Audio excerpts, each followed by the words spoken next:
Hello everyone, welcome to my channel. In this video I wanna show you how to remove stem and crown of watches. Please subscribe my channel and share your comments below. For first step we should open back of case with knife or some sharp utensils.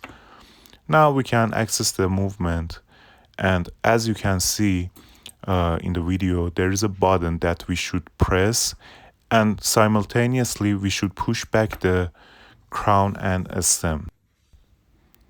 Now we can see these steps, and I press the button and push out the stem, and now we can see that the stems removed.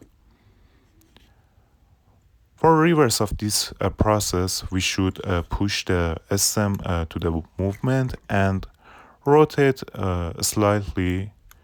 Then the crown is put in the movement, and now we can set the time easily.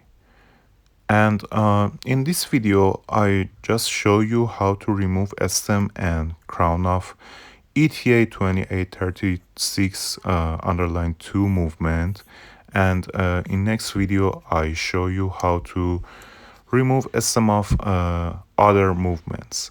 Now, the last step is put it back the back of case, and I just do it right now, as you can see. Thanks for watching and hope you enjoyed.